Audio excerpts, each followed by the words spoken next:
одновременно снять всю пленку, которая покрывает ребрышки. Это очень важно, если вы хотите приготовить правильные говяжьи ребра осада. Косточка с нижней стороны должна быть абсолютно свободной. Иначе вот эта пленка, а жарить мы начнем именно снизу, со стороны ребер, начнет стягивать мясо, начнет коверкать мясо. Поэтому очень важно ее удалить полностью. Еще важнее правильно выбрать мясо. Black Angus. Шотландские фермеры много столетий бились над созданием этой породы. В итоге вывели породы сразу две. Black Angus, черный ангус, и Red Angus. Но самый ценный считается Black.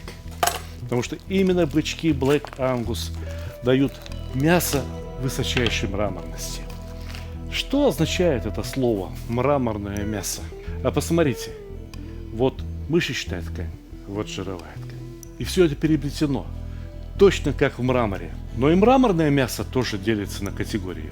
У меня в руках самая лучшая часть, так называемая Prime. Бывает Choice, бывает Select, тоже неплохое мясо, но чем мясо более мраморное, то есть чем более жира оно содержит между своих мясных волокон, тем оно считается лучше и вкуснее. В Латинской Америке, в Южной Америке тоже выращивают довольно много хорошей говядины, но их говядина преимущественно травяной откорм. Мясо не будет с такой высокой степенью мраморности, и то мясо имеет менее выразительный вкус с такой ощутимой кислинкой. Мясо Мираторг исключительно Black Angus и имеет как минимум 200 дней зернового откорма, что делает говядину просто восхитительной. Многие части туши полагается выдерживать. Я вам уже неоднократно рассказывал, что это такое. Когда в холодильнике мясо подвешивается на несколько недель. Бывает мокрое, так называемое, вызревание, когда мясо упаковано в пленку, и оно практически не теряет влажности. Бывает сухое вызревание, когда лишняя влага испаряется из мяса, но внутри мяса остается мясной сок, внутри мяса остается белок, внутри мяса остается весь его вкус, и более того, этот вкус становится все сильнее, все концентрированнее. Чем больше влаги испарилось из мяса за время его выдержки, тем сильнее вкус мяса. Но ребрышки из центральной части грудной клетки бычка уникальное мясо. Это мясо само по себе очень мягкое, а при такой мраморности оно еще и уникально нежное. Поэтому выдерживать его не имеет смысла. Все, что имеет смысл сделать производителю, это разделать и упаковать его в идеальной чистоте, так, чтобы мясо могло храниться достаточно долго. Видите, это вакуумная упаковка. И цех, где разделывали это мясо, в десятки раз чище, чем моя кухня. Это практически операционная. Поэтому здесь нет ни одного микроба, и мыть это мясо совершенно незачем. Это мясо можно приготовить любым образом. Его можно приготовить в тандыре, на мангале в виде шашлыка, его можно приготовить в казане. Но сегодня я хочу приготовить гриль осада, так как его готовят в Аргентине. И вот теперь смотрите сюда. Все, что необходимо сделать с этим мясом, это как следует его посолить. Щедро солите. Не бойтесь. Я вам обещаю, что все будет хорошо. Подняли и отряхнули. Вот сколько соли необходимо мясу, столько на него и прилипнет. Не надо, чтобы мясо долго нас ждало. Гриль должен быть готовым. Знаете, какие грили у них там в Аргентине? Ну, некоторые люди строят себе такие же мангалы, как мы, кирпичные. И решетку можно поднимать, опускать. Многие пользуются самыми обыкновенными, очень простыми мангалами. Снизу железка, сверху решетка. От мяса до угля примерно 10-12 сантиметров. И, конечно же, считается, что в кирпичном мангале получается гораздо лучше. Хорошо разогретый уголь – очень важное условие. И второе важное условие – возможность установить отсекатель прямого жара. И поверх нее ставим обыкновенную решетку.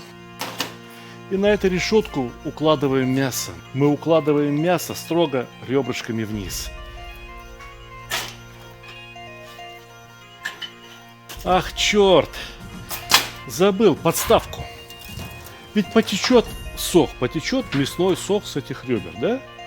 И пускай собирается вот сюда. Зачем мне потом весь гриль-то мыть?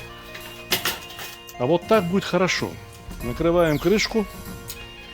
Пусть обдувало будет открытое. Когда температура поднимется градусов до 150-160, я прикрою поддувало и буду томить ребрышки примерно минут 40, чтобы они основательно прогрелись. Весь слой мяса до косточки. Когда готовится такого рода мясо, душа сама собой просит чего-то вкусненького. Вот, например, лук-шалот. Ну, допустим, сколько-то зубчиков чеснока добавить к этому мясу. Хочется же, конечно, хочется. Каких-то отличных приправ. Вот, например, сушеные помидоры, смешанные с базиликом. Прекрасная итальянская приправа, ну а почему бы ее не добавить сюда? Да, добавим почти пол-ложки. Кориандр, люблю кориандр. Черный перец, почему бы и нет? Немножко красный сладкий перец, тоже можно. И вот свежий стручковый перчик, только семечки уберу. Немного сухого тертого имбиря. И много-много зелени. Посмотрите, что здесь есть. И петрушка, и кинза, и мята, и даже базилик. Вот все это тоже порежем и сюда же. Я все это режу крупно и не очень аккуратно, потому что все это потом отправится в блендер.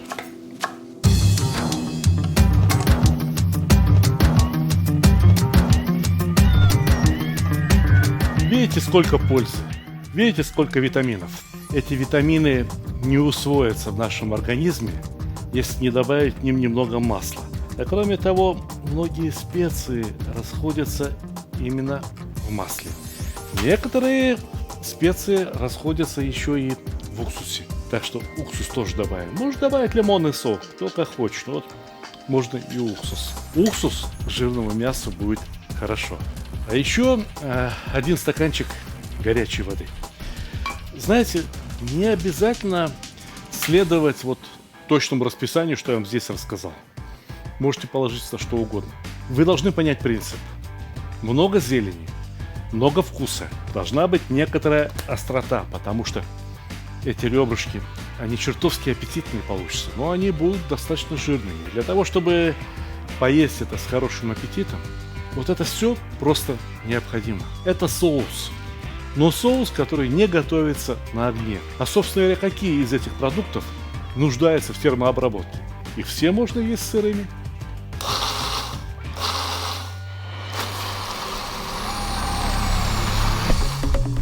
Пожалуй, что первый этап приготовления ребрышек осада на гриле, на этом можно было бы и прекратить. У меня есть вот какая штука есть. Тимьян. И вот в эту гастроемкость с тимьяном укладываем ребрышки, которым пока предстоит отдохнуть перед последним этапом приготовления. Вы видите мясо, какое уже оно нежное? Понимаете, как оно уже дрожит? Вы еще не представляете себе, каким оно будет в готовом виде. Накрываем, и пусть тепло равномерно распределится по мясу, и заодно мясо пропахнет вот этим тимьяном. А теперь мне необходимо перенастроить гриль. Убираем решетку на время, не на совсем. Вот этот отсекатель больше не нужен. Убираем его совсем. И вот свежий, только что разгоревшийся уголь. Нам сейчас огонь нужен пожарче. И я высыпаю его прямо посередине. Отличный, очень жаркий, очень яркий уголь, как раз который необходим для наведения корочки. Возвращаем решеточку обратно.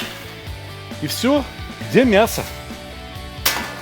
Вот теперь я мясо раскладываю боками.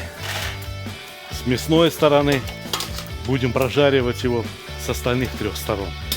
Со стороны костей оно как следует прогрето. Осталось прожарить, навести корочку как следует, аппетит.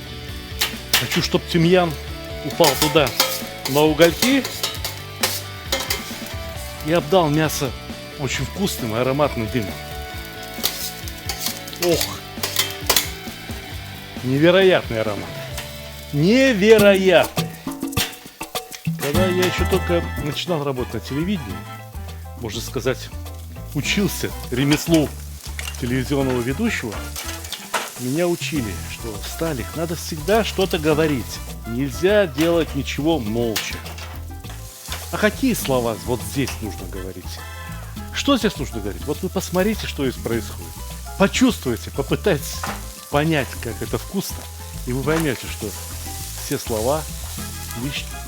И я еще раз складываю все мясо в гастроемкость для того, чтобы мясо отдохнуло. Для того, чтобы жар, который мясо набрало от углей, равномерно распределился в мясе. Хотя это и так уже очень хорошо, но правило есть правило. Надо соблюдать.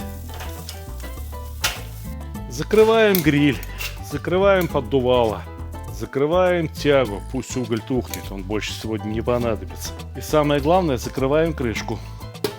Мясо пусть постоит минут 5-10, пока мы здесь с соусом разберемся, пока сервировку организуем.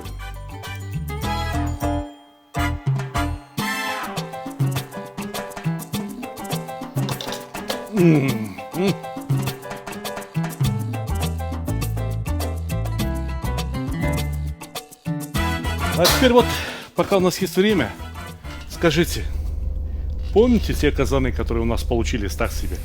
Один на 4, а другой на 2, которые я показывал вам в сериале «Теория казана», обработка казанов. Так вот, буквально еще 2 часа работы, и, пожалуйста, оба казана на 5 с плюсом. В них сейчас, если только воду покипятить, чтобы если масло какое-то осталось, свободное масло, не прилипшее к стенкам казана, чтобы оно поднялось. Слили воду, еще раз покипятили, еще раз слили воду, прокипятили воду и попробовали заварить чай. Если чай не пахнет маслом, значит казан в порядке, можно начинать готовить. Но вот этот казан, который был очень плохим, который был ужасным, если Бог даст, и я в нем лет 20 поготовлю, более-менее регулярно, пару раз в неделю, то я его в завещании любимому внуку оставлю. Он ему всю жизнь прослужит и будет работать просто на 5 с плюсом. Так что казан – это инвестиции в будущее.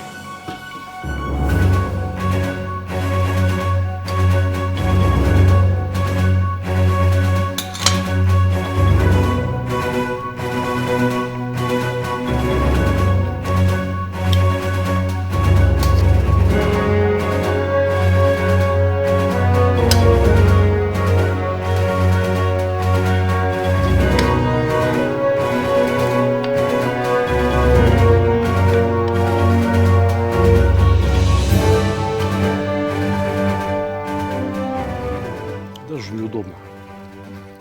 При живых людях есть такие вкусные вещи, и не пожелать им приятного аппетита.